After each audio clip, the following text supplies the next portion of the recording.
اعوذ باللہ من الشیطان الرجیم بسم اللہ الرحمن الرحیم۔ ناظرین، اس وقت میں ہر انسان رزق کی وجہ سے پریشان ہے، یا تو وہ غریبی میں مبتلا ہے یا پھر رزق ہے تو اس کے گھر میں خوشحالی نہیں ہے۔ ناظرین، آج ہم آپ کو ایک ایسا اور سمپل سا بالکل آسان سا عمل بتانے والے ہیں جو صرف 2 منٹ کا عمل ہے۔ اگر آپ اس عمل کو اپنی زندگی میں اپنا لیتے ہیں تو انشاءاللہ عز و جل آپ کے رزق کے دروازے کھل جائیں گے اور رزق دروازوں کو توڑ کر آپ کے گھر میں آنے لگے گا۔ ناظرین، اس ویڈیو کو دل سے لائک کر دو اور اس ویڈیو کو دل کھول کر شیئر کرنا اور ثواب جاریہ کی نیت سے شیئر کرنا تاکہ سب لوگوں تک ایسی انفارمیشن پہنچ سکے۔ آئیے دوستو جانتے ہیں، حضور نبی کریم صلی اللہ علیہ وسلم کا ارشاد گرامی ہے، جو آدمی گھر میں داخل ہوتے وقت 3 باتوں کا اہتمام کرے گا، رزق اس کے دروازے توڑ کر آئے گا۔ آئیے ناظرین جانتے ہیں۔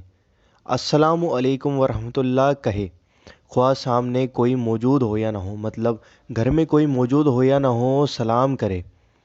پھر اس کے بعد 1 مرتبہ سورہ اخلاص پڑھے، یعنی قل اللہ احد والی صورت 1 مرتبہ پڑھے۔ پھر حضور نبی کریم صلی اللہ علیہ وسلم پر یعنی پھر مجھ پر 1 مرتبہ درود بھیجے۔ یہ ارشاد گرامی ہے حضور نبی کریم صلی اللہ علیہ وسلم کا۔ ناظرین، اگر آپ بھی ایسا کرتے ہیں کہ گھر میں جاتے ہیں تو 1 بار سلام کرتے ہیں، چاہے سامنے کوئی موجود ہو یا نہ ہو، پھر آپ سورہ اخلاص پڑھتے ہیں، قل اللہ احد والی صورت، پھر حضور نبی کریم صلی اللہ علیہ وسلم پر 1 مرتبہ آپ کو جون سی بھی درود شریف آتی ہے آپ اس کو پڑھ کر بھیجیں۔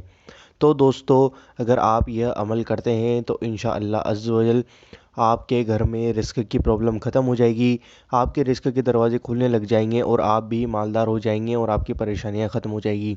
ناظرین، ہماری اب بس آپ سے یہی گزارش ہے کہ اس ویڈیو کو ثواب جاریہ کی نیت سے سب لوگوں کے ساتھ شیئر کریں اور ہمارے اس چینل کو ضرور سبسکرائب کریں، کیونکہ ہم آپ کے لیے روزانہ ایسی ویڈیوز لاتے ہیں، ایک صبح 10 بجے کے قریب اور ایک شام کو 7-8 بجے قریب۔ دوستو، ہم آپ سے ملتے ہیں اگلی ویڈیو کے اندر انشاءاللہ عز و جل۔